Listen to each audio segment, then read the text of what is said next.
Olá, boa noite a todos e todas. Vamos dar início ao nosso terceiro dia do seminário virtual em homenagem à luta pelos direitos da população em situação de rua.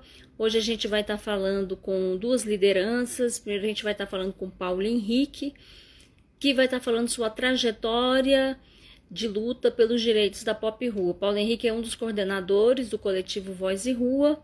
E depois a gente vai falar com o Cleidson, que já é uma grande liderança da população em situação de rua e que hoje é um integrante do Movimento Nacional da População em Situação de Rua aqui do Distrito Federal. Vamos aguardar então o Paulo entrar. A gente preferiu fazer diretamente aqui pelo Insta, considerando que a imagem fica mais nítida do que a transmissão do Meet via celular. Então, a gente vai tentar revezar a questão da participação, apesar de que no outro formato a gente consegue estar participando em conjunto, né? Na mesma tela, só a gente não consegue transmitir, na verdade. Mas eu acho que essa experiência vai ser interessante. Então, aguardando o Paulo entrar para a gente dar continuidade aqui a esse terceiro dia do seminário virtual em homenagem à luta pelos direitos da população em situação de rua. Hoje, no dia de luta, a gente realizou uma oficina de cidadania que a gente já tinha começado na segunda-feira, nessa semana, junto à população em situação de rua que está acolhida no acampamento do Autódromo, aqui no Distrito Federal. Então, a gente começou a trabalhar os principais eixos nesse contexto, né, que a gente está vivendo, os principais eixos das lutas por direitos da população em situação de rua, e a gente vai então estar continuando as atividades, explicando a relação dos direitos, os caminhos e como provocar o acesso aos direitos e fundamentalmente como desenhar esse acesso, né? Quando a gente fala em direitos, evidentemente que a gente está falando em toda a fundamentação que norteia o exercício da cidadania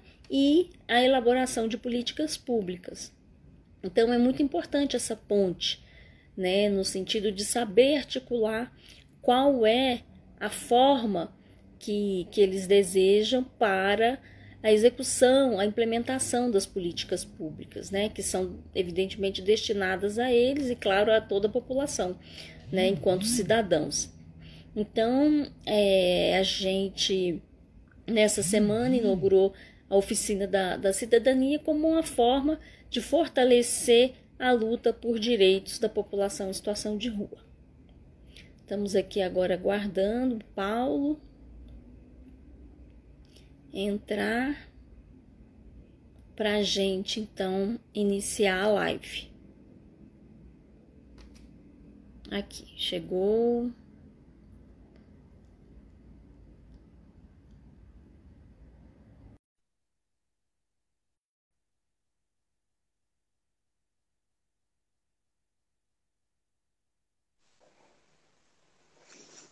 Paulo, Oi, tudo jóia? tranquilo. Que bom, bem melhor assim, né? Diretamente no Face. É isso aí. Então, eu estava conversando aqui, antes de você entrar, sobre a nossa experiência, que a gente começou a semana, né, com uma oficina de cidadania, com a Pop Rua, né, que está acontecendo no Autódromo do Distrito Federal. Você gostaria de falar sobre essa experiência? Foi uma experiência maravilhosa, né? Foi uma oficina que fizemos onde a gente viu, a gente já tinha certeza, mas não via tanta carência em saber sobre os seus direitos. A população em situação de rua hoje, ela está um pouco desinformada sobre o direito que tem, que é o direito à moradia, que é direito a vida digna como qualquer cidadão tem. Então foi uma experiência muito ótima porque a gente teve a oportunidade de estar ali levando as informações que ele necessita, né? A gente viu no rosto de cada um a felicidade, o carinho em receber nós lá naquele local lá. E foi muito maravilhoso.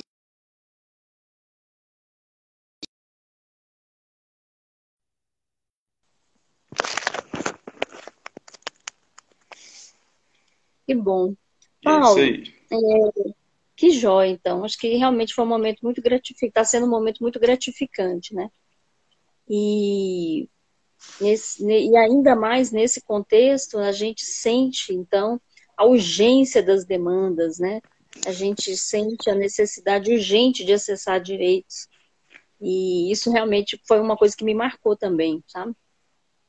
Sabe? Foi muito bom. Paulo, eu vou começar fazendo 3 perguntas, aquelas perguntas que a gente está acostumado a fazer por aí, né? Dialogando com a rua.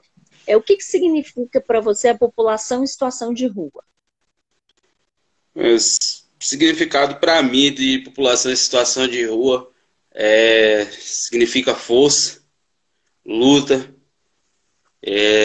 resistência, porque é uma coisa que a gente percebe que eles têm muito ali na rua. E é isso aí. É luta, resistência, força, união e essas coisas que a gente percebe muito na rua. Eu, como já estive na rua, eu aprendi muito isso. Foi uma das coisas que eu mais aprendi na rua. Foi a ter força para a gente continuar em frente, resistir às barreiras que a vida ela vem colocando na nossa frente e seguir em frente. É isso aí. Legal. E diz pra gente, quais são os principais desafios que a população em situação de rua enfrenta? Olha, mas um dos maiores desafios é o preconceito, né?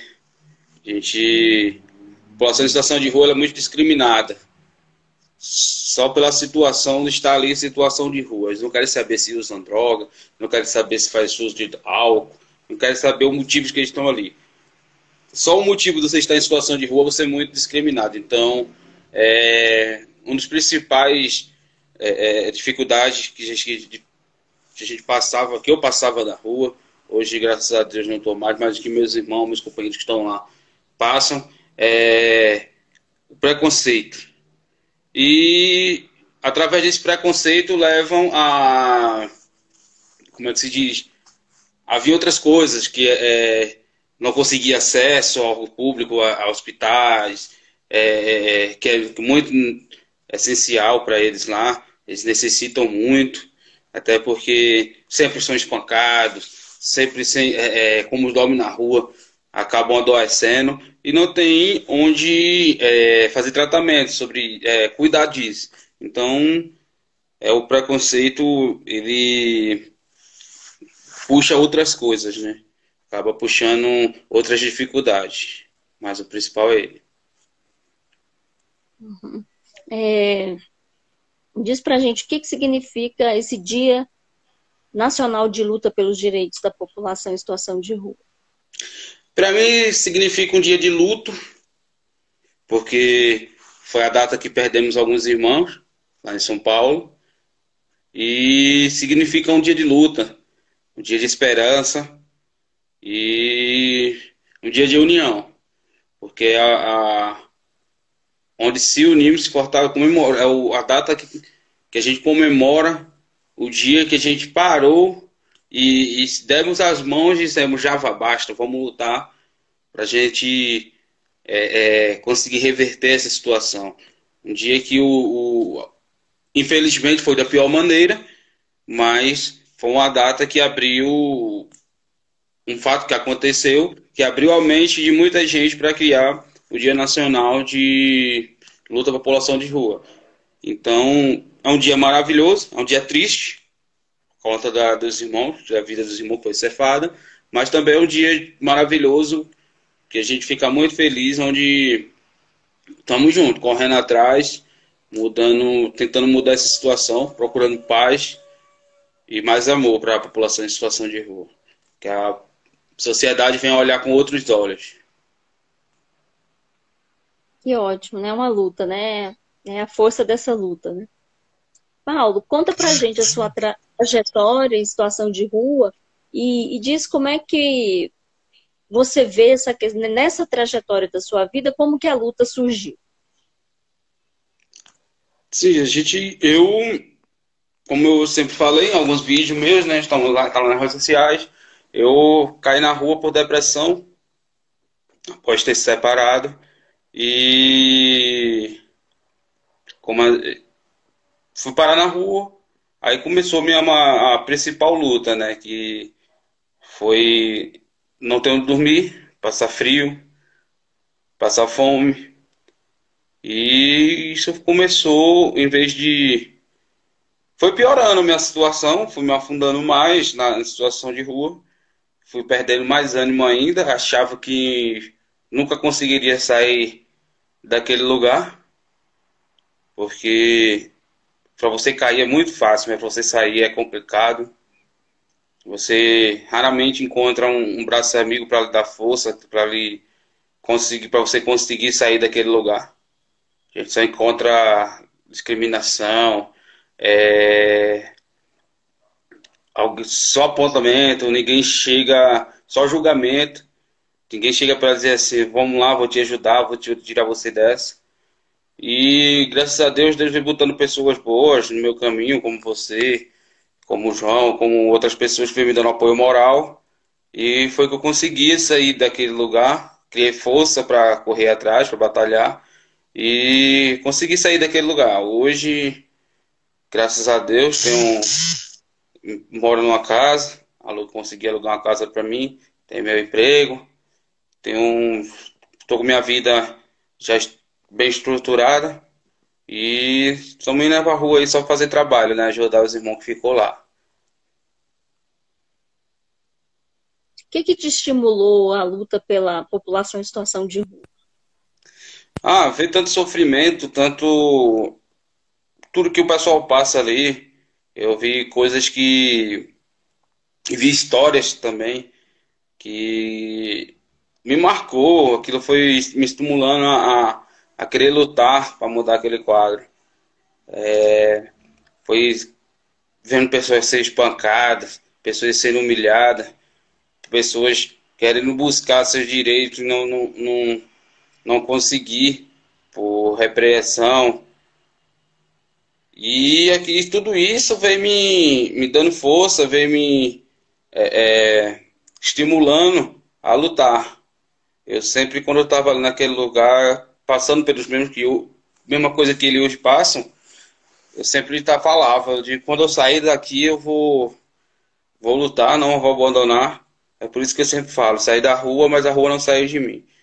E foi isso, foi ver o sofrimento dos meus irmãos lá na rua. Que bom, parabéns. É muito importante, né? A gente ter lideranças que têm envolvimento que teve a vivência e que tem envolvimento emocional com a rua, porque só isso já é uma dimensão de proximidade, é uma dimensão de respeito, né? De quebra de estigmas. Então, que bom, assim, a gente fica super feliz por essa A rua é uma construção, escola. por esse. Hã? A rua é uma escola, A rua é onde, uma escola. onde você aprende da pior maneira a ter humildade, a ter amor ao próximo, a respeitar qualquer ser humano, seja de qualquer classe. Você aprende a respeitar religiões, aprender isso,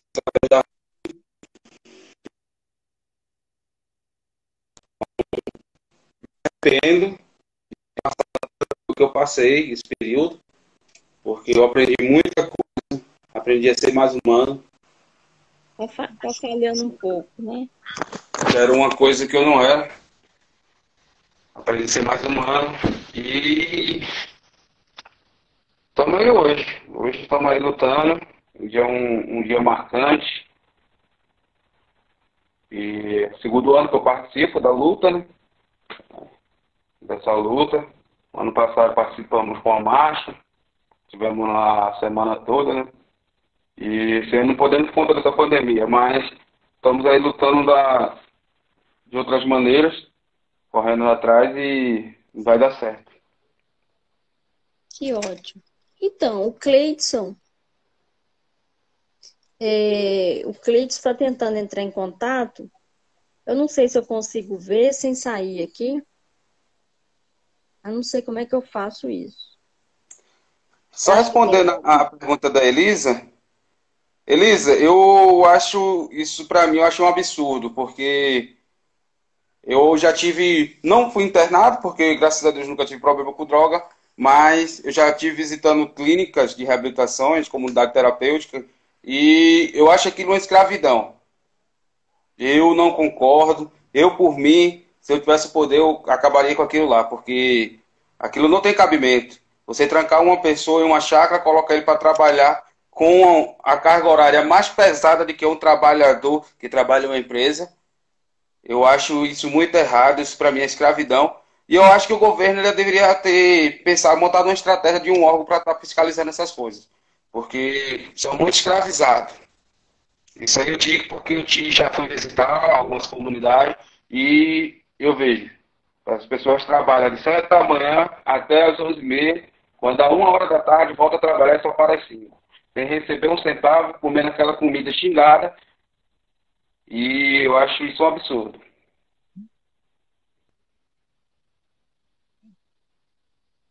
É, realmente quando a gente anda nas ruas, né, a gente recebe muitos relatos negativos com relação à questão dessas comunidades terapêuticas, né?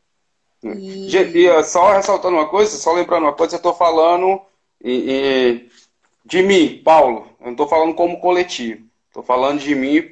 O coletivo, ele também tem a maneira de pensar. Mas eu, Paulo, particularmente, acho isso uma palhaçada. Acho isso um absurdo.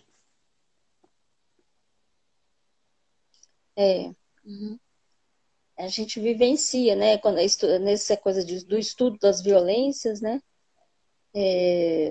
A gente observa inúmeros relatos, mas inúmeros, inúmeros, inúmeros, são constantes e a gente vê que essas pessoas estão reféns de faltas de alternativas, né? E muitas vezes esses serviços aparecem para ocupar espaços onde o Estado de fato deveria estar promovendo políticas públicas de fato, né?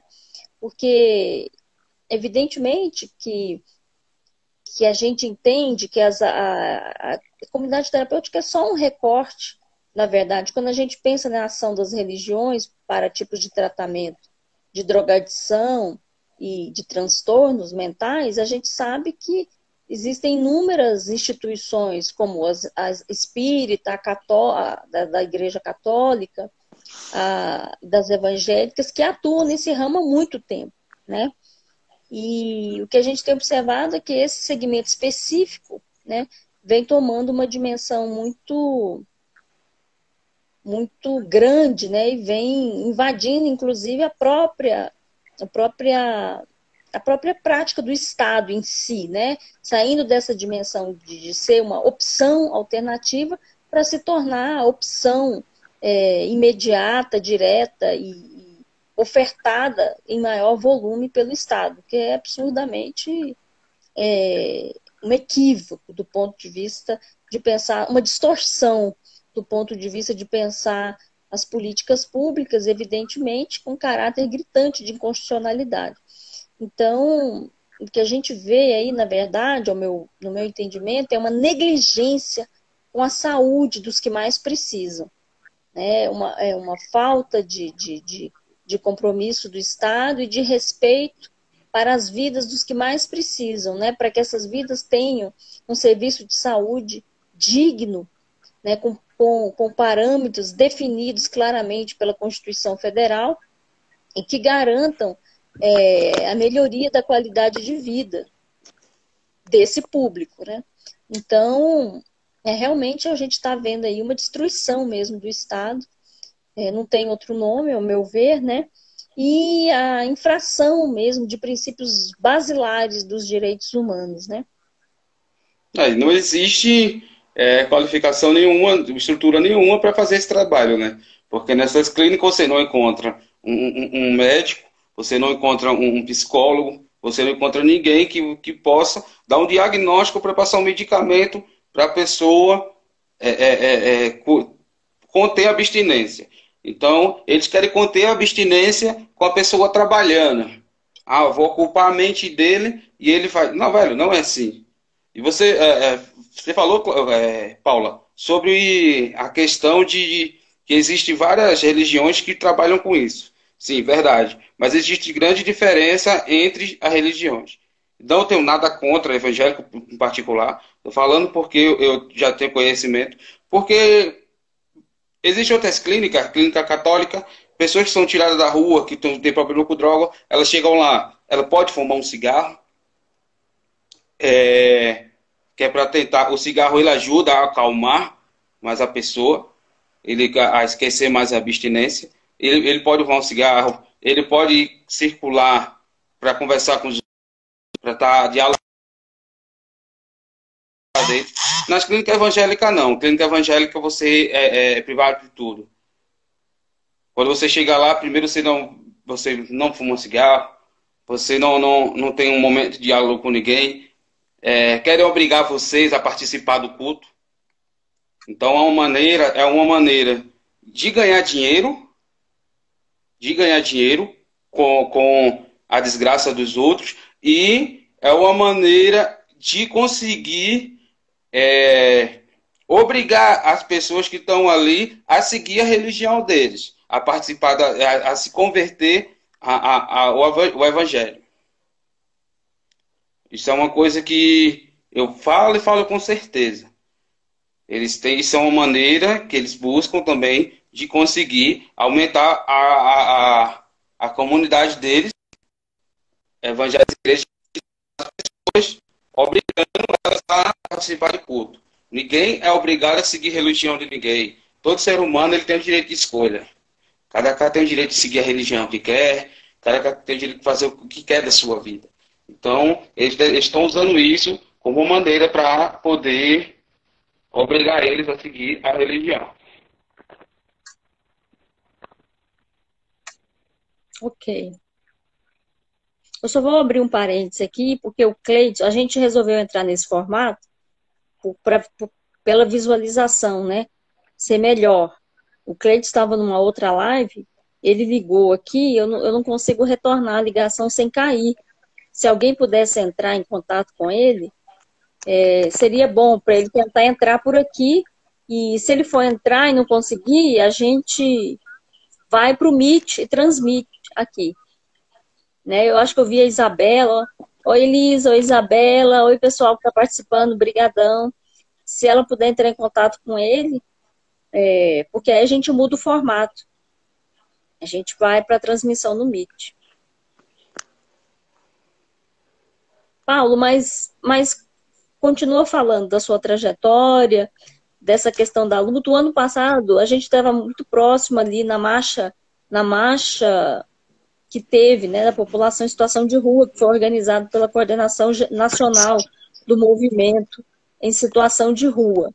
Para mim foi uma experiência muito bonita, assim, ver lideranças do Brasil inteiro com histórias de vida, assim, marcantes, histórias de vidas que, inclusive, construíram a própria história do movimento. Então, para mim, ali foi um momento muito importante, um momento de uma beleza, de uma troca humana muito grande, né?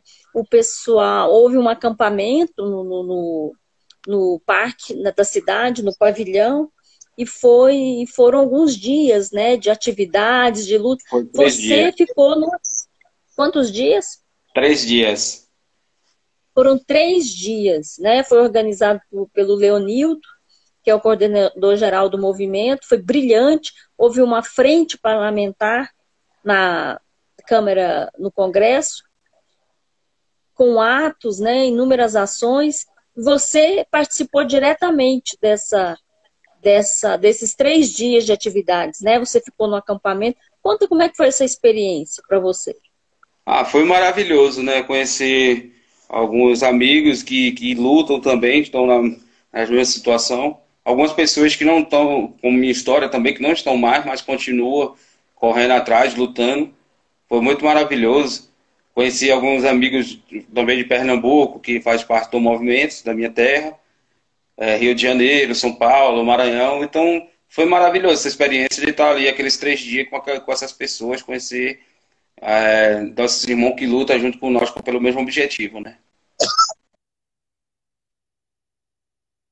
Foi bonito. A Elisa está contando aqui que ela te conheceu nessa ocasião, né?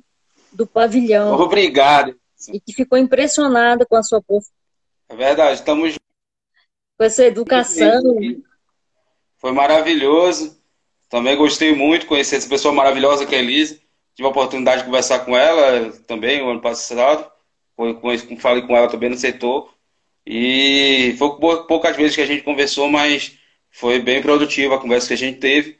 E é uma pessoa maravilhosa. E continue sendo essa pessoa que você é, Elisa. Que você, a gente se sente mais forte quando a gente conversa com pessoas assim, feito você.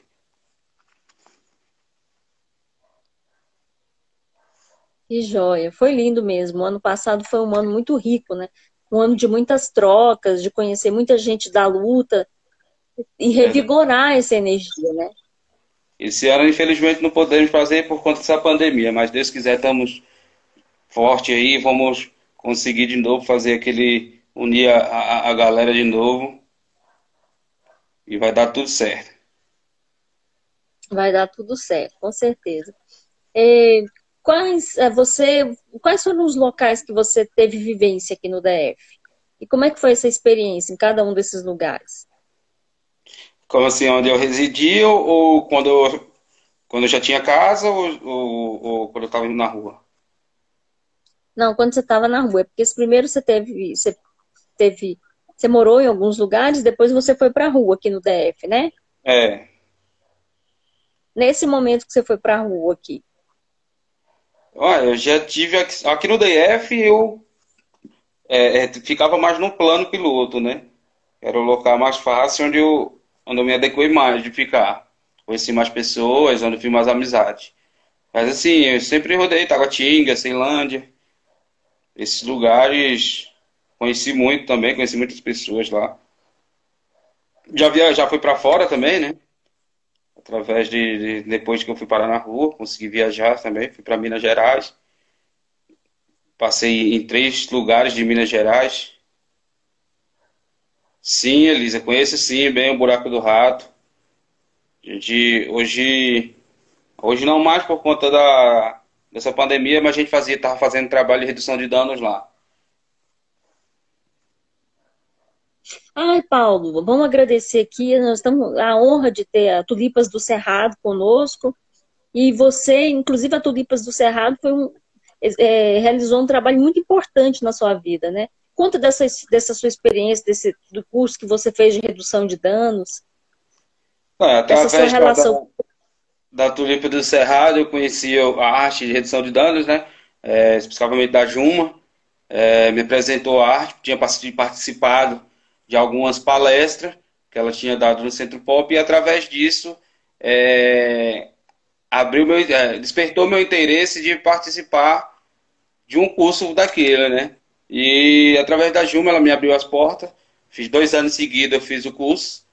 Hoje sou um redutor de danos, onde eu chego e eu boto em prática a minha arte de redução de danos que eu aprendi através do pessoal da Tulipa do Cerrado. Uma equipe maravilhosa, estão de parabéns. Já que estão aí assistindo aí também no próximo, não esqueça de mim não. Estamos aí junto aí de novo, vamos participar de novo. Então, é que maravilhosa. A rua ela abriu muitas portas para mim.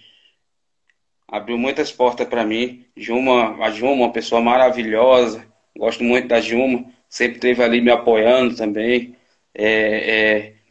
A psicóloga Ana, que ela é do movimento das mulheres negras. A mulher é um amor de pessoa, me ajudou muito também.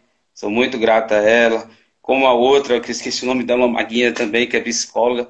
Então, eu sempre tive um apoio moral, um apoio na rua, né? Eu costumava até brincar e falar, eu digo, rapaz, aqui eu estou sendo mais acompanhado do que o presidente. Então, sempre tive psicólogos ao meu lado, me dando apoio. E me ajudaram muito também a me dar força para poder sair, né?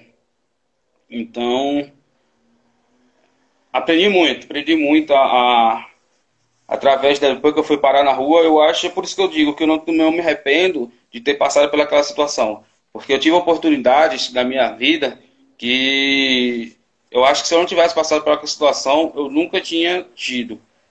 Que foi fazer alguns cursos pela Defensoria Pública, de fazer esse curso de redutor de danos, conheci pessoas maravilhosas como você, como Elisa, Juma e entre outras pessoas. E eu, velho, sou muito grato de ter passado aqui. Eu falo isso, as pessoas acham um pouco estranho. Ah, como é que você acha bom ter passado na situação? Eu digo, velho, se eu não tivesse passado por isso, hoje eu não teria o conhecimento que eu tenho, hoje eu não teria a mente aberta da maneira que eu tenho e não tinha conhecido tantas pessoas maravilhosas. Tive muita oportunidade, foi maravilhoso. E as portas só vêm se abrindo mais e mais. Que bom. Realmente Tulipas do Cerrado, com a Juma, faz um trabalho brilhante, né? Um trabalho que deve ser valorizado, que deve ser empoderado. Diz, como é que foi essa sua experiência? Você fez um curso, você fez 2 anos, foram 2 anos o curso? Foi 2 anos seguidos. Primeiro ano eu participei, né, do curso. E no segundo eu fui chamado pela Aninha e pela Juma pra eu ajudar na coordenação lá. E eu fui lá, ajudar lá o pessoal lá, estive lá no curso lá. Ainda coordenar uma equipe ainda, que a gente saiu às ruas pra gente fazer as aulas práticas. E foi maravilhoso. A Tulipa do Cerrado, ela me acolheu muito quando eu estava na rua. Sempre me deu apoio. Eu, onde eu passava, depois que eu fiz esse curso, onde eu passava era conhecido, o pessoal, os integrantes da Tulipa paravam, conversavam. E isso era maravilhoso. Que bom. E realmente a gente vê que você tem, assim, a gente vê como esse curso foi importante na sua vida, né? Quando a gente vai nas ruas, a habilidade do Paulo, a capacidade de diálogo, de aproximar, a capacidade de se aproximar à realidade de vida de cada um que está sofrendo é muito grande, assim, uma empatia, um respeito, um cuidado que com certeza passou por esse curso, por esse conhecimento que o Tulipas do Cerrado ofereceu. E que faz esse trabalho brilhante. Assim, muita gratidão à Juma, muita gratidão ao trabalho que a Tulipas faz de redução de danos, que é um trabalho que a gente acredita, né? Com a Ana Coelho, que é a nossa querida amiga psicóloga, né? Que trabalha com as mulheres negras em situação de rua, que faz um belíssimo trabalho, traz a diferença, né? Ela fez uma live conosco e falou desse trabalho belíssimo que ela faz de mapeamento mental, né? E como isso empodera, né, as mulheres em situação de rua em especial. E a gente, inclusive, se comprometeu a estar dialogando com ela, né, Paulo? Eu acho que vai ser Sim, uma junção muito boa. Você já é um redutor, já atua com ela e eu acho que vai ser brilhante isso. tamo junto, vamos sim. Vai dar certo. Vai dar certo, vai ser lindo. E você falou que foi para Taguatim, também teve vivência em Taguatinga e Ceilândia aqui, né, no Distrito Federal. Você Sim, sentiu muita diferença do plano piloto, Taguatinga e Ceilândia? Quais seriam as diferenças assim nesses locais que você a vivenciou? grande diferença é porque de Taguatinga pro plano, Taguatinga o povo fica mais escondido, né? A gente mal vê as pessoas como a gente vê no plano. Plano onde toda esquina que a gente vai, a gente encontra uma pessoa. Não, em Taguatinga não. Em Taguatinga a gente vê mais quando é no centro pop, que eles vão para lá, né? Pra tomar banho, tomar café da manhã, almoçar e depois saem todo mundo e você não encontra mais ninguém. E é um lugar mais fácil, onde você consegue mais fácil você conseguir um dinheiro, porque lá você tem espaço para vender uma pipoca, uma água. E Ceilândia também, Ceilândia não se fala porque Ceilândia também mal você encontra. Eu passei uns dias na Ceilândia, encontrei poucas pessoas, encontrei umas 4, 5 pessoas só. E a diferença é essa, né? No plano você encontra mais pessoas.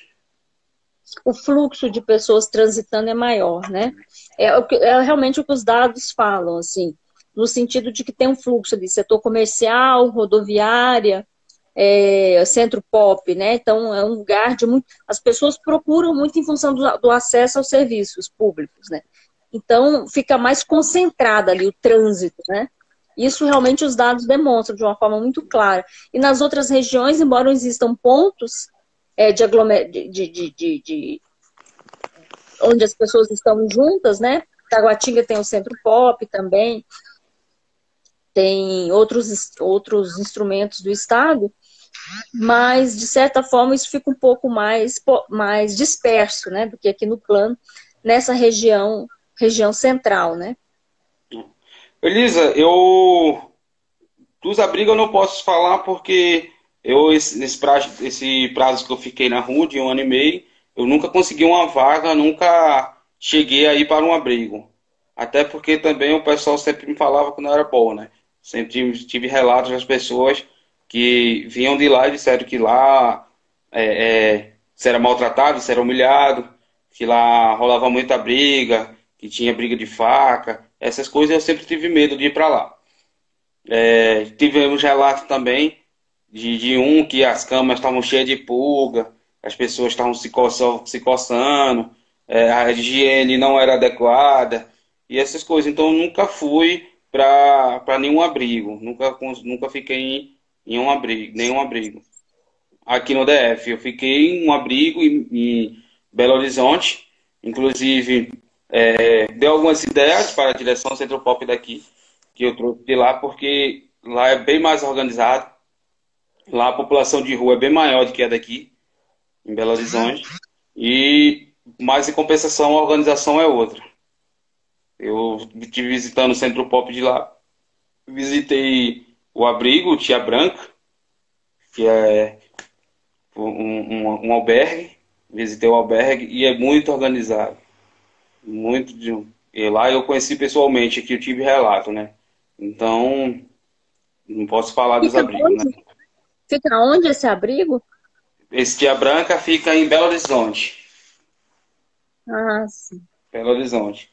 Muito organizado, muito organizado. Limpo, consegui entrar lá dentro. Ainda dormi uma noite lá. Aí, muito organizado. Café da manhã organizado. O almoço, as camas limpas, os quartos. Maravilhoso lá. Lá eles trabalham com pernoite, Com nesse pernoite, abrigo? sim. Você tem até 7h30 da noite para entrar. Aí você dorme. Aí de manhã você levanta, toma seu café, toma seu banho e sai para a rua. Aí vai fazer o que você tem que fazer e volta novamente às 7h30 para poder dormir. Muito interessante. É uma referência, então, né, para a gente estar vendo, né? Todos que chegam faz um cadastro, recebe a carteirinha. É muito bem organizado lá. Uma experiência positiva. O que a gente escuta, são aqui no DF, pelo menos que eu escutei bastante, foi exatamente isso, relatos antigos, assim, de experiências negativas de abrigos, né? E estando no serviço público, a gente também tinha essas notícias, né, de forma muito clara, assim, que há um tempo atrás isso era bem ruim. Eu acho que essa imagem ainda é muito forte, né, nas ruas, assim. Eu acho que a gente está num momento de pandemia que a gente precisa dos espaços, né, para as pessoas em situação de rua. Então, eu acho que é o momento de ressignificar esse lugar do abrigo, né. Eu acho que a gente precisa de todos os espaços possíveis, né, para a população em situação de rua. Paulo, diz pra gente. Olha, tem uma pergunta. Sim, sim, eu já precisei usar esse saúde mental. Eu sempre tive acompanhamento individual, né? Sempre tive pessoas me acompanhando na rua mesmo. Eu sempre recebia, todos os dias recebia é, visita de um psicólogo diferente, mas, quer dizer, precisei, no começo, antes de conhecer essas pessoas, não tive acesso, não consegui ter acesso, e através disso procurei outras formas, né? Aí foi onde eu conheci alguns psicólogos que começaram a me atender na rua mesmo. O CAPS, Foi. eu acho que é um serviço essencial ali no setor comercial, porém ele precisa de mais profissionais, né? O CAPS, eu sempre ia lá, que eu pegava, escovava os dentes de manhã lá, e eu sempre via e acompanhava lá, participava de atividades, pois eu conheço duas psicólogas de lá que foram transferidas para outro, mas quando elas estavam lá, eu estava lá sempre participando de atividade com eles lá. Então, as pessoas que estão lá atendem muito bem, mas sendo que o quadro de funcionários não dá conta da demanda que o CAPS do setor comercial atende. Mas é um serviço essencial para a rua, tanto para a rua, porque ele não só atende pessoas que estão em situação de rua, mas sim outras pessoas também. Então, se tirar aquele CAPS dali, inclusive estão querendo tirar, se tirar dali vai ser. Vai afetar muita gente, porque é o lugar mais fácil, onde a galera consegue acessar.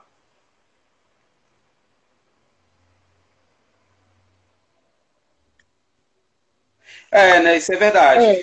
É, Ganha, que isso aí, quem ganha são os donos de comunidade terapêutica e os empresários do local lá também acham que vão ter sossego. Sendo que eles vão acabar se prejudicando mais, porque o pessoal vão estar lá, vão estar sem tratamento, vão estar sem os medicamentos que deixam eles mais tranquilos, e eles vão acabar se estressando, só vai piorar a coisa.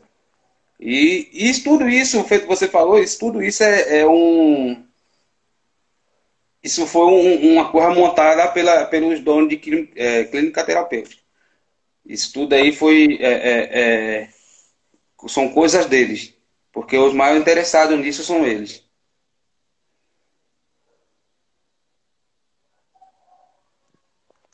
é. O... Eu estou preocupada com o Cleibson, porque não estou conseguindo falar com ele, porque eu estou usando o celular. E ele ligou aqui. Alguém consegue o telefone do Cleibson?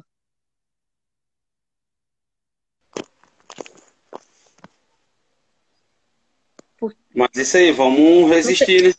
Verdade, vamos resistir, Elisa. Vamos lutar, né? Até a gente conseguir reverter essa situação, porque isso é uma coisa que não pode acontecer. A retirada do CAPS ali do setor, qualquer um, né? Mas é um CAPS AD com a capacidade de atendimento 24 horas e num ponto estratégico de Brasília, né? Como o Paulo falou, que atende diferentes públicos e que está ali acessível, próximo, num espaço de grande fluxo. É indiscutível que é um ponto estratégico. Né? Como o Paulo já tinha falado, o fluxo de pessoas que transitam ali e que os dados mostram, ou seja, é um lugar de acesso. Né? Tem o Centro Pop, tem a rodoviária, tem o CAPS, tem infinitas. Nesse caminho também tem a Defensoria Pública do DF. Então, assim, é um espaço, é um lugar de fluxo estratégico, né? Não vou nem dizer do serviço como algo essencial, porque isso é o óbvio, né? Claro que todo serviço público deve melhorar sempre, é o que diz a Constituição, a melhoria contínua, né? Mas isso acontece em todos, é porque a sociedade é dinâmica, porque os serviços eles vão ficando obsoletos conforme as novas necessidades, sempre. Mas o CAPS, indiscutivelmente, oferece um serviço de excelência e que nesse caso ali, ainda está num ponto estratégico, indiscutivelmente estratégico, para atendimento do público vulnerabilizado e daqueles que vivem ali naquela região também. E também pessoas que vêm de fora, porque a própria possibilidade de chegar chegar por meio de transporte público, metrô, ônibus, isso é uma forma de acesso ao serviço, né? Uma forma muito forte de acesso ao serviço. Então, é realmente muito triste, né? Ter que se deparar com esse tipo de problema num momento de pandemia, né? Parece algo, inclusive, perverso demais, né? Porque a gente está vivendo num momento em que a gente precisa fortalecer os serviços públicos, né? Principalmente os serviços na área de saúde. E aí você se deparar com esse tipo de questionamento nesse momento, que ao meu ver não tem fundamento algum, é realmente bastante triste, né? No momento que a gente precisa tanto melhorar e ampliar esse tipo de serviço. Então, eu acho que é um desafio isso aí, é uma luta para todos. Isso aí acho que insere na pauta da luta da população em situação de rua, né? Nessa pauta mais recente, sem dúvida uma bandeira muito, muito forte, muito importante, que deve ser considerada e que deve ser perseguida nesse momento, né?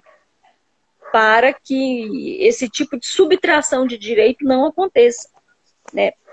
Como o Paulo falou, existem interessados, né?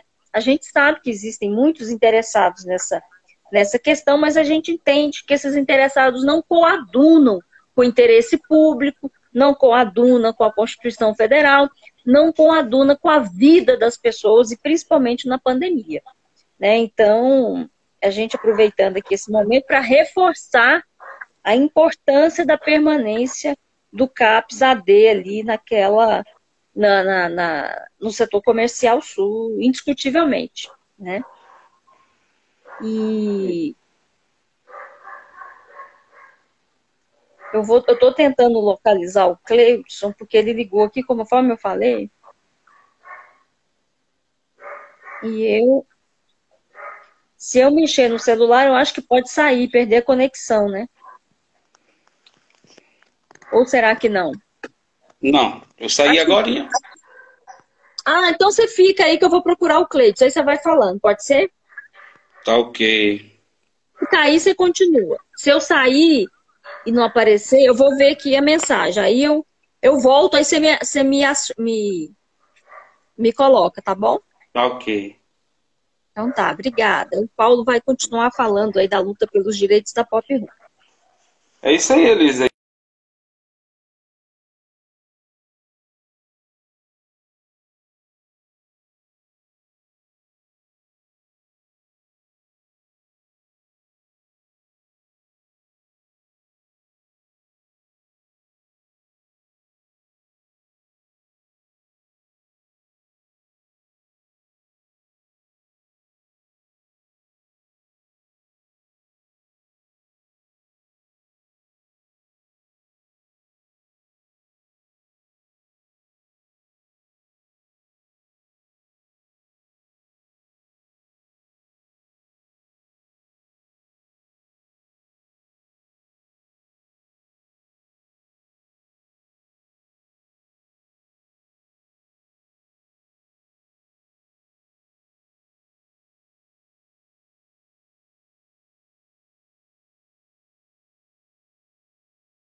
Olá. Opa, teve que voltar, senão travou. Opa! Conexão travou? Uhum. Mas Então, feito eu continua? estava falando, Elisa, hoje não existe um trabalho específico para isso, né?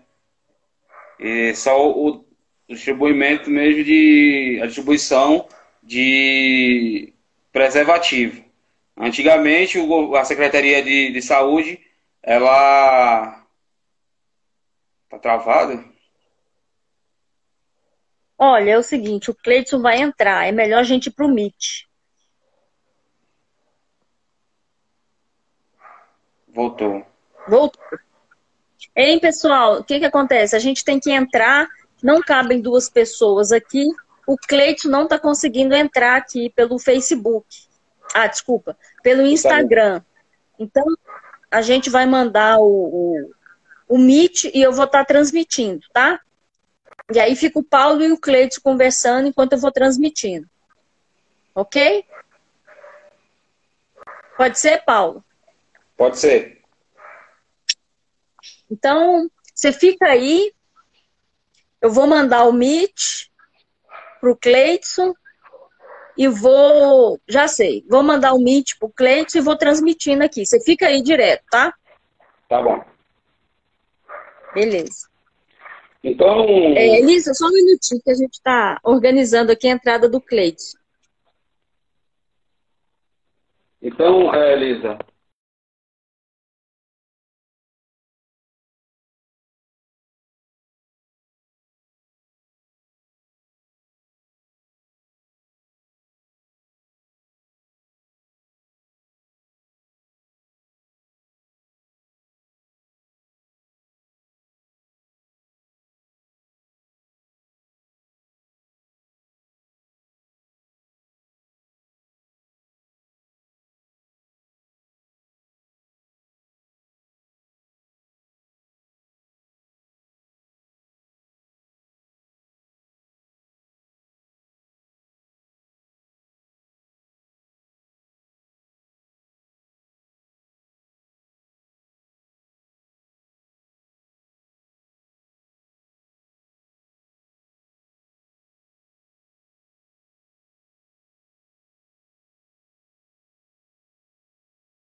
Oi, oi. travou?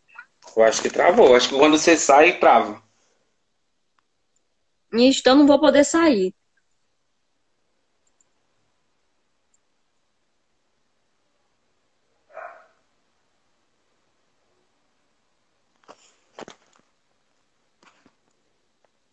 Paulo, Oi.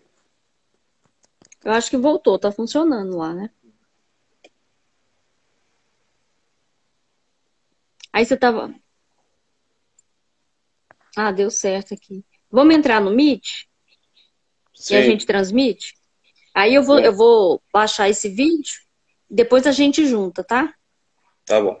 Então, eu mandei o link pro Cleudson e você já tem. Tá. Já vou sair aqui e vou entrar. Tá, tá, também. Vou encerrar aqui.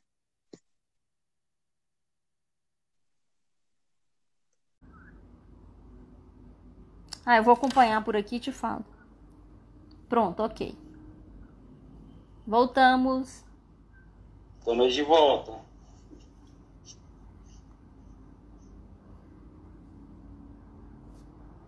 Então, Paulo, desculpa, a gente teve que interromper. Onde é que você estava? Tinha uma pergunta da Elisa se existia algum serviço específico da Secretaria de Saúde para redução de danos.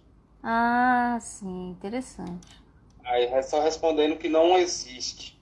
Antigamente, há uns anos atrás, o governo ele fornecia, a Secretaria de Saúde ela fornecia o kit de redução de danos, mas foi cortado. Hoje em dia é só a distribuição de preservativo, que a gente recolhe nos CAPs e em postos de saúde, para a gente poder fazer o trabalho voluntário nas ruas. Não existe trabalho nenhum específico da Secretaria de Saúde Ó, o Cleiton. na redução de danos. Eu vou. Nossa, peraí. Eu vou pedir pra. Oi, Cleidson. Onde é que você tá, nosso guerreiro? Juiz aí, hein? Paulo, entra aí. Entra aí na tela. Ele já tá, daqui a pouco ele começa. Então, é muito interessante essa pergunta. do serviço de redução de danos na rede pública. Como é que está isso? Hoje em dia, só é fornecido o preservativo, né? Não tem nenhum trabalho de... Estão me ouvindo? Será que está transmitindo? Peraí, deixa eu só confirmar.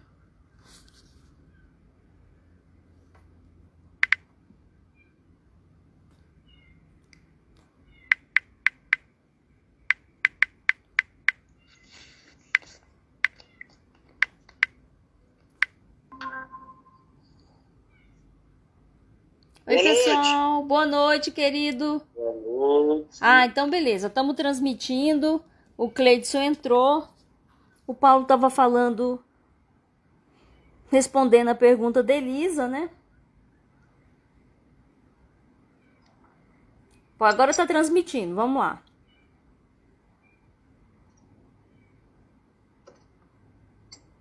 A Elisa perguntou. A Elisa perguntou, Cleidson, se existe o serviço de redução de danos no sistema de saúde. Existe, mas é muito falho ainda, porque não é a intenção do Estado cuidar das pessoas, criar saída para elas. Ou fica sem usar nada, ou é a base do ferrão, é a política de exclusão social, de tirar ele. Então, assim, a política de redução de dano existe, mas é muito pouco usada em poucos locais. Entendi. Mas seria ideal. Ótimo. Cleidson, agora que eu tô conseguindo visualizar aqui, diz pra gente, o que significa para você população em situação de rua? Eu falo de mim. São pessoas que, de certa forma, perderam os vínculos familiares, vínculos empregatícios, autoestima, perderam muita coisa em que eles não estão conseguindo superar. E viver na rua se torna a única saída para eles, porque a rua tem tudo, todo o suporte que eles necessitam para se manter vivo. Consegue alimento, consegue o álcool, a droga que mantém ele, a mente dele ocupada enquanto ele não pensa no problema que levou na rua. A rua são pessoas, seres humanos, e já tiveram de tudo, e hoje estão na condição de mendicância, né? Mas tem artistas, tem vários tipos de pessoas que têm habilidades que compõem a rua, mas em sua grande maioria são homens que fizeram péssimas escolhas e acabaram se complicando e vieram parar na rua. Cleidson, desculpa, continua, desculpa. E tem as mulheres, né, que compõem esse quadro aí, só que a situação das mulheres é muito pior do que a dos homens. Porque se elas já eram abusadas dentro da sociedade que se julga normal, na rua elas são 3 vezes mais abusadas. Além da perda de direito, violência sexual, violência física. E o Estado não acolhe elas como elas acolhem os homens, né? Essas clínicas de recuperação mesmo aí só vêm aqui pegar homens entre 20 e 40 anos que possam se alistar na igreja, ser um servo, um pregador fervoroso que atraia muitas pessoas para dentro das igrejas. As mulheres não fazem isso. E eu ainda acredito que as mulheres teriam maiores chances de sair da rua se tivesse chance do que os homens. É isso. Diz pra gente, Cleidson, quais são, você já falou, né, os maiores desafios, né, da rua, né? E o que seria o dia de luta para você da população em situação de rua? O dia de luta para mim hoje é lutar pela política pública, acesso à moradia, educação, cuidado da saúde do indivíduo, não só como um viciado, mas como um sujeito. Tratar do que fez ele chegar na rua. É porque eu falando de mim, eu tinha um problema, um transtorno que eu não sabia lidar com ele. E todo mundo me zoava por causa do meu transtorno, por causa da minha falta de experiência com essa situação. E me criava mais problemas ainda. Então, isso me fez parar debaixo de uma ponte. E quando eu aprendi a lidar com o meu transtorno, que eu tive com cuidado, eu fui tratado como um sujeito, me devolveram meu nome, me chamaram pelo meu nome a primeira vez, porque a rua a gente ganha apelido. Né? Então, eu passei a me ver como Cleidson.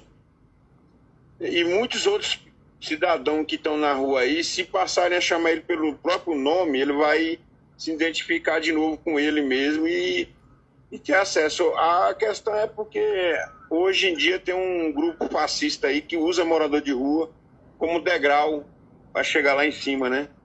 Para conseguir tirar o recurso do Estado em nome da população de rua. São muitos desafios, né, Cleidson? Cleidson, diz pra gente como é que é a questão da moradia nesse momento da pandemia. Como é que você vê isso, essa luta da população em situação de rua? O que está proposto aí é uma vergonha, né? O governo investiu milhões, mais de milhões em albergues dentro de contêineres, paga um absurdo para aqueles contêineres, sendo que tem vários prédios locais aí do governo aí abandonados que poderia ter se transformado em abrigo, sairia muito mais barato e não precisaria de fazer licitações fraudulentas, porque isso aí para mim é só uma forma do governo desviar recursos, né? Gastar um horror de dinheiro para fazer os acampamentos no alto e que não ajuda o morador de rua 100%. O que fizeram? Tapearam a população de rua, botaram o cara dentro de um acampamento, lá ele não tem acesso à educação, não tem acesso a muita coisa, ele fica lá preso e se sair e acontecer alguma coisa, ele perde o direito de voltar, é revistado igual bandido quando chega. Eu mesmo me senti humilhado sendo revistado o dia que eu fui visitar um morador de rua, porque me grifaram. Então, é uma vergonha isso aí. Entendeu? Tem outras formas de lidar com a população de rua que não precisa gastar esse dinheiro. Se o governo tivesse investido esse dinheiro no cuidado da saúde da população em situação de rua, tinha dado muito mais resultado. A questão da moradia eu acho que é um desafio muito importante agora, né, para a pessoa em situação de rua. E acho que é uma luta importante melhorar, né, melhorar sempre, né, essas opções e ampliar, né, porque indiscutivelmente estar na rua agora significa a proximidade com a doença, ainda mais, né, com essa doença, né, porque antes com todas as outras. O extermínio mesmo, acho que de forma geral, né, significa o extermínio. Então, na minha visão, acho que é urgente uma política habitacional com alcance, né, para o número efetivo de pessoas que estão na rua.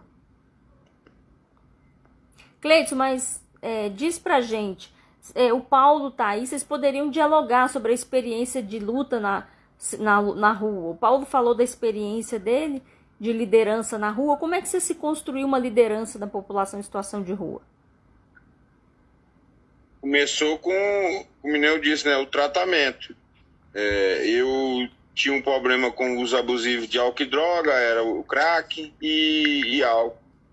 A partir de eu pagar a dívida de um traficante com um pedaço do meu corpo, aí foi que eu acordei para a vida. Falei, cara, essa droga vai comer minha vida e eu não vou fazer nada de útil dela. Eu perdi o crescimento da minha filha e todas as pessoas que eu gostava se afastaram de mim. Então eu me vi num contexto da vida em que eu não tinha mais ninguém. Então eu, num momento sozinho de reflexão, eu vi que o problema estava dentro de mim. E na forma que eu atuava para conseguir resolver isso. Aí foi quando eu procurei ajuda. Eu comecei procurando uma ajuda que não serviu, né? Que foi o de exclusão social. Fui para um acolhimento aí a 200 quilômetros da cidade, numa fazenda. E lá o dono da instituição disse que eu teria que capinar, senão eu não ia para o céu. Eu falei, uai, Isso aí não está certo, não. Então, a partir daí, eu exerci a militância para sair desse local. E quando eu consegui acessar a rua de novo, eu já era veaco. Então, eu só aceitava uma coisa que eu tinha certeza que ninguém ia me tirar daquele local onde eu estava ali. Foi quando eu conheci o agente social que me levou até um CAPS. No CAPS eu fui tratado como ser humano, eu recebi alimentação, de certa forma um carinho, e que nem eu falei, devolver meu nome, né? A pessoa nunca, lá no CAPS ninguém nunca me chamou de um apelido, é Cleides. E quando eu estava no auge do tratamento, na fase boa, veio o retrocesso na saúde mental, né? Um coordenador aí de saúde mental estava desmontando o CAPS que eu fazia o tratamento. Desmontando assim, criando dificuldade para as pessoas atenderem bem, sucateando a rede. Então eu falei, uai, mas aí eu comecei a perder, não tinha comida, a gente cheguei para o CAPS era minha casa. Fora da rua eu passava o dia quase todo, eu só ia para a rua porque o CAPS fechava às 6 horas. E aí de repente tiraram isso de mim. Aí eu peguei eu vou lutar por isso aí. E aí comecei a conhecer pessoas que brigavam por CAPS, aí conheci a Lei 10.216, e a partir da 216 foi que eu fiz a militância. Falei, não, essa lei me representa, eu vou lutar por isso aí. E aí fui capacitado na UNB como facilitador de grupo de ajuda mútua, que é usuário cuidando de usuário. E comecei o empoderamento e protagonizei eu mesmo criar minha história. E fui conhecendo pessoas que eram engajadas na luta antimanicomial. E a partir daí eu fui só crescendo. Aí conheci pessoas do movimento População de Rua. E fui firmando o pé, procurando os espaços, por exemplo, para mim poder falar de saúde. Eu ia num conselho de saúde, ninguém dava atenção para mim. Então eu falei, vou virar um conselheiro de saúde. Hoje eu sou um conselheiro de saúde na região de Sobradinho. Lá eu já tenho voz. E outros espaços fui conquistando que as pessoas julgam, isso não serve para nada não. Porque são cargos que não dá dinheiro, né? A maioria das pessoas não tem dinheiro. E aí fica nessa hipocrisia toda. Então eu luto por dinheiro, eu luto por uma causa que seja bom para todos. Agora tá melhor a visualização. Cleidson, aí a partir disso você se integrou ao Movimento Nacional da População em Situação de Rua, né? Conta essa sua experiência pra gente. Não ouvi direito. A partir disso você integrou o Movimento Nacional da População em Situação de Rua. Conta essa experiência pra gente e a importância do movimento na luta pelos direitos humanos, pelos direitos da população em situação de rua. Isso começou num congresso de saúde mental aqui na região, né? O congresso da Abrasme aqui em Brasília. E aí eles formaram um coletivo de luta antimanicomial. E lá eu conheci um integrante do movimento lá do Goiás que me falou do movimento População de Rua. E aí a gente trocou camisas e a partir daí eu passei a integrar, vestindo a camisa do movimento, passei a integrar. E aí fui conhecendo o movimento aqui no DF, né? E a partir daí passei seriamente a brigar pelas políticas públicas, pelo movimento. Né? E estamos aí na luta hoje, né? Fazendo frente contra esses retrocessos. Que bom, parabéns, Cleiton, parabéns por essa luta. Quais os maiores desafios que acha que o movimento enfrenta hoje? A política de antidroga atual, CONAD,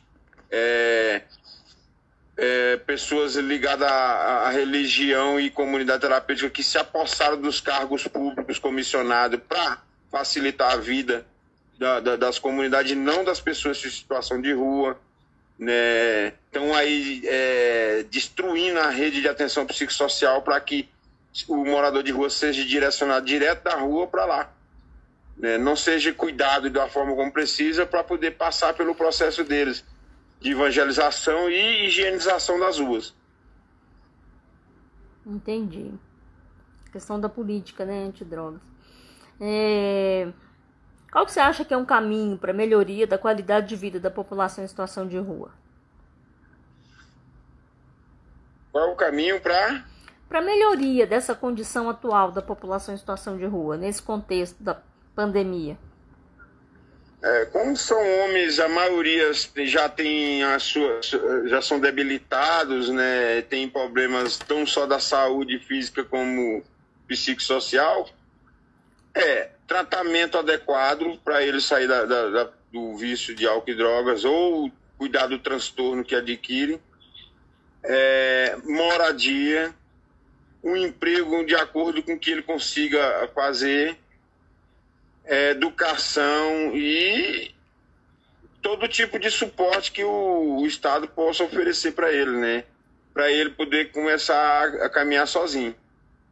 Se aumentar esse auxílio aluguel aí de 6 meses para mais tempo, porque tem indivíduos aí que, mesmo ele morando de aluguel, ele não consegue um emprego porque tem idade avançada, acima dos 40, as indústrias não quer, a empresa não quer, ninguém quer um cara com 40 anos, só querem uns caras com 19, aí chega lá com 19 anos, eles perguntam se tem 2 anos de experiência. É ver como é que é a hipocrisia, né? Então é isso. Muito interessante. A gente dialogando com a rua, o que a gente ouviu foi muito isso, a relação de moradia e trabalho, como elas estão muito ligadas, né? Você ter um trabalho e a questão da moradia, isso associado é muito importante, né? E essa questão do que você falou do auxílio, então, ampliar esse auxílio, né? E eu acredito que aumentar o valor também, né? Aumentar o valor, porque o indivíduo, só com 6 meses, não adianta nada você pagar o aluguel dele 6 meses e ficar humilhando ele por conta disso. Tem que ter uma capacitação para que ele possa voltar ao mercado de trabalho nas suas condições físicas. Porque o indivíduo ficou esse tempo todinho na rua, ele ficou debilitado, ele se viciou, tem várias complicações. E o mercado de trabalho é cruel.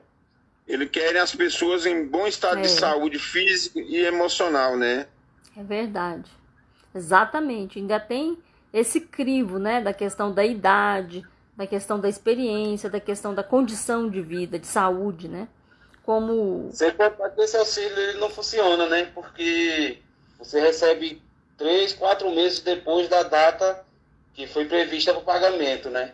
E o locador das casas não quer saber o porquê o atraso, ele quer o dinheiro dele.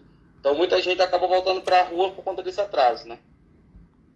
Eu, quando precisei desse auxílio, eu passei...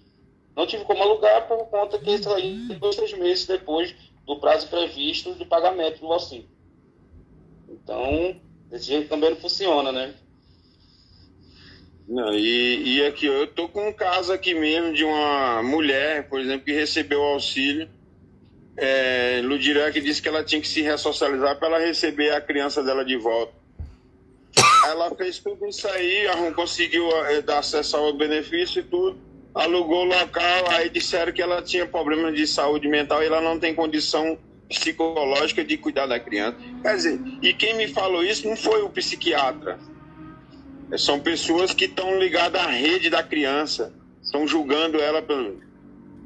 eu falar, então se cria um espaço em que ela possa ficar perto da criança. Agora a criança dela não está mais no lugar onde ela sabe, ela estava andando na cidade, voltou para a rua aqui. Inclusive eu estou indo visitar ela agora, porque ela não sabe onde está a criança, está desesperada, desorientada, não tem, o Estado não chamou ela para conversar, para informar que iam sumir com a criança dela. Ela agora está procurando um jeito de saber onde é que está a criança dela. A última vez que eu conversei com ela, eu conheço essa pessoa, Cleiton. Ela me informou que a criança estava no Rio de Janeiro. Eu acho que não é a mesma, é Jeane, não? É a Jeane? É uma branquinha? Não, ela é morena, é parda, né? Então não é não, porque ela tem uma que ela tá com o mesmo caso, fica na cidade do Parque. Lá no Parque da Cidade, que diga.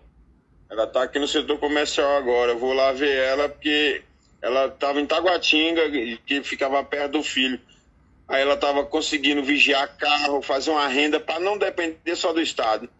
Aí Agora, pessoas dizem que ela não tem capacidade de criar o filho. Mas é claro que o Estado cria dificuldade para a pessoa perder a cabeça. Não tem condição mesmo. Pois é. Tem um caso aí aí tem um caso da mesma coisa. A menina sendo que a menina foi enviar sem consentimento dos pais pro Rio de Janeiro. Rio de Janeiro, né? É.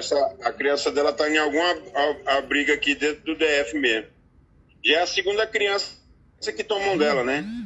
E o que está movimentando ela para ela não perder a autoestima dela é a luta por essa criança de volta. Cara, ninguém tá vendo essa situação, só julgando ela.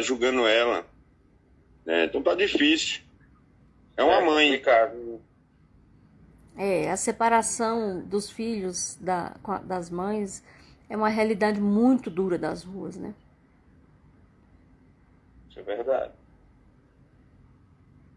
Eu considero uma crueldade o que essas pessoas estão fazendo com ela. Cleide, não só com ela, quanto com outras mães. São inúmeros casos que a gente vê aí na rua aí, de mãe perdendo seus filhos pelo motivo de estar em situação de rua. Cleidson, Paulo falou um pouco das mulheres em situação de rua. Você também comentou, mas como é que vocês dois veem esse lado aí? As dificuldades das mulheres nas ruas? Eu vejo 5 vezes maior do que a de qualquer homem. Não pode mijar, não pode fazer suas necessidades fisiológicas porque tem um tarado em cima dela. Não pode dormir num cantinho sozinha porque tem um homem que se apropria do corpo dela. E quando arruma um companheiro de rua, ele se aproveita da facilidade que elas têm de manguear para tomar o dinheiro dela para poder usar droga, espancam, agridem, humilham. E sem falar que quando estão em um grupo coletivo, todos os homens abusam da pessoa. Tem um risco de pegar doenças sexualmente transmissíveis, de engravidar, que nem é um caso de muitas aí que engravidam, vem o Estado e toma a criança, não preparam, nem cuidam dela e da criança, simplesmente tomam a criança dela porque ela é uma drogada. Não quero saber se ela tem problema ou não, se ela foi abusada ou não, como ela está se sentindo, se ela está gostando do que está acontecendo. Não. Você vai perder sua criança porque você está na rua e é uma drogada. Acabou. Julgam assim e acabou. Não tem mais nada o que fazer por ela. Verdade. Infelizmente, é a triste realidade da rua, né? E é só isso que tem para elas. Ninguém vai lá na rua doar um absorvente para mulher, ninguém vai lá. Não só vai doar marmita, coberta e bater selfie. É o que o povo tá fazendo. A moda agora é essa. Aí chega num grupo de mulher, não leva, é raridade. Eu só levei absorvente na rua porque a pessoa perguntou o que precisava para as mulheres. Então aí passaram a dar absorvente. De antemão é isso. Eles acham que é só comida e tudo. E o amor, um acolhimento, carinho. Nada disso aí. Não é um ser humano, é um morador de rua. É verdade. Felizmente isso acontece muito. Uma coisa que eu sempre batia, que me chamava muito de ingrato por conta disso. Eu sempre falava de gente, a galera que não precisa só de comida, precisa de uma atenção, de uma conversa. Infelizmente, hoje você vê muita doação na rua, mas as pessoas que vão porque fazem promessa, as pessoas que às vezes estão pagando alguma coisa na justiça, tem que fazer alguma benfeitoria, mas a gente vê muitas pessoas que vão por nojo, vão por dar, vão por ir, mas não vão entregar as coisas por amor. Não, vão por ir. E agora a moda é criar rede de apoio entre, principalmente, religiosos, para que o Estado vejam eles fazendo aquela ação. E depois eles vêm com os projetinhos deles lá de ajudar a morador de rua, para o governo assinar lá um decreto liberando verba e pronto. E aí nasce um novo deputado que a igreja apoia, aquela coisa toda. Fascismo neopentecostal. É isso mesmo. Foi uma coisa que eu falei do início, desde o início. Eu digo, esse negócio de comunidade terapêutica, para mim, é um absurdo, é uma covardia. Porque as pessoas são escravizadas, são obrigadas a trabalhar sem receber nem um centavo e com a carga horária maior do que um funcionário, do que uma pessoa que trabalha em uma empresa. E isso é complicado. O governo ele deveria bolar um esquema de coibir isso, para que isso não vai acontecer. Pois é, né? E o cara é obrigado a acordar cedo, cumprir rotinas, em troca de quê? Comida, e uma cama, né? E abstinência completa. E uma comida xingada, né? E é isso aí. Enquanto uns lucram com o corpo dele lá dentro. É verdade. Mas é isso aí. Tamo junto. Vamos lutar. Enquanto a gente tiver força, tiver espaço, vamos estar nessa briga aí, porque com fé em Deus nós vamos ganhar essa luta, porque a gente não pode deixar isso acontecer, não. Vamos unir força, vamos batalhar, vamos correr atrás e vai dar certo. Eu tô com um problema aqui na bateria do telefone que ela acabou de... Eu não sei se eu consigo aguentar até o final, mas vamos conversando aí, viu? Só pra você saber que eu fiquei enrolado ali numa outra situação que comeu a bateria do telefone toda. Tá ótimo, Cleiton. A gente agradece. Desculpa pela confusão do envio do Meet aí, mas assim, a gente fica super feliz que vocês dois estão dialogando, estão juntos, né? E estão juntos nessa luta, né? Eu acho que o mais importante são lideranças de alma, lideranças de coração, que estão juntas aí na luta pela população em situação de rua. Por isso foi muito feliz, assim, quando a gente conseguiu marcar essa live com vocês dois, porque eu acho que essa é a mensagem, é a união daqueles que têm coração aberto para a rua, para aqueles que escutam com a alma a rua. Então, realmente, eu particularmente fico muito feliz de ver vocês dois aí dialogando. Espero que seja uma amizade muito longa aí, que vem se iniciando. Com certeza. Tamo junto, parceiro. Tamo aí nessa guerra aí, nessa luta aí. Não. E vamos vencer junto. E vamos pra cima deles. Vamos sim. Jamais recuar. Eles não podem fechar os nossos capos, não. Nada. Nem vai, porque a gente tá aí lutando. É isso aí. Ó, a Clínia, a professora Clínia, tá perguntando se existem mulheres nas lideranças da rua. Tem Maíla. a Maíla, que é a coordenadora nacional do movimento, né? Ivânia, lá do CCBB. Tem várias mulheres aí de várias frentes. Mas todas é pela mesma causa. E são bem mais ativas que os homens. E garanto. Na realidade, se as mulheres tivessem uma visão melhor para isso, seria bem melhor do que os homens. Porque os homens começam ali, aí aparece uma proposta mirabolante, eles vão e se vendem. As mulheres estão a Maíla e a Ivana, né?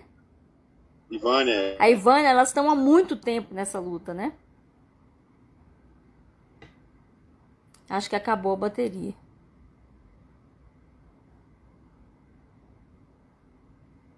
Paulo, acabou a bateria do Cleiton. Pois é. Opa, voltou.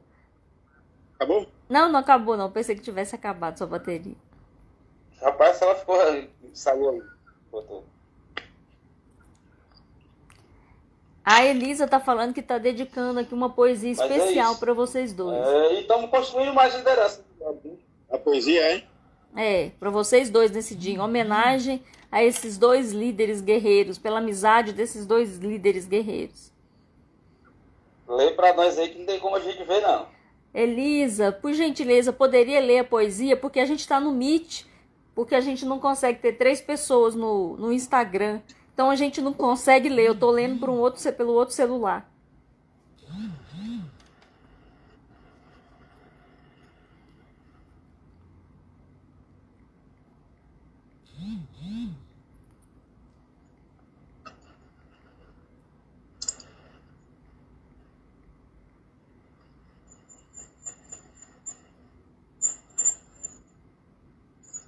Ah, ela vai fazer mais tarde. Então, olha, hoje foi um dia de inspiração para a poeta Elisa Carneiro.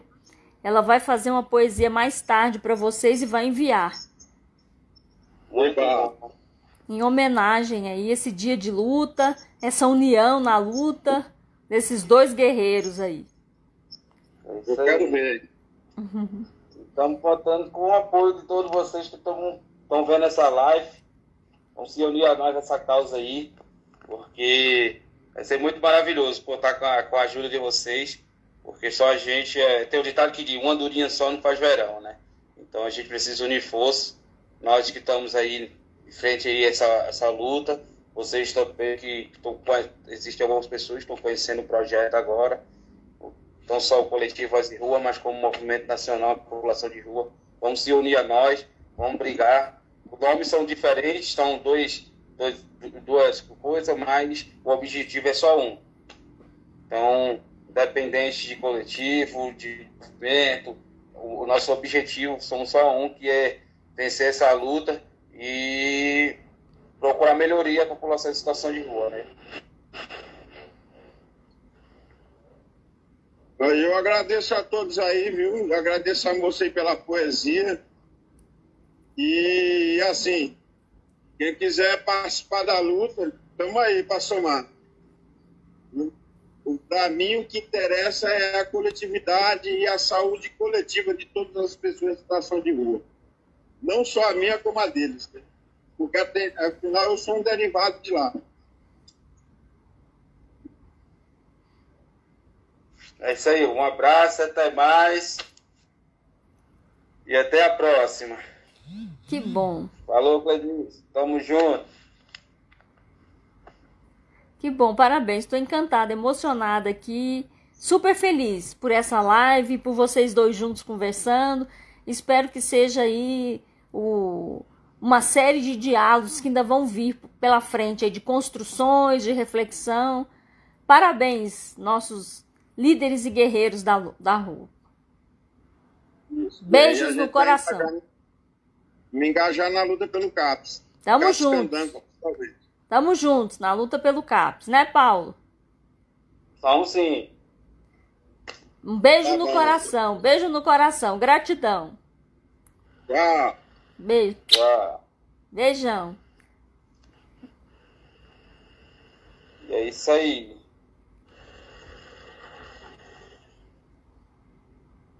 Então, um beijão, pessoal.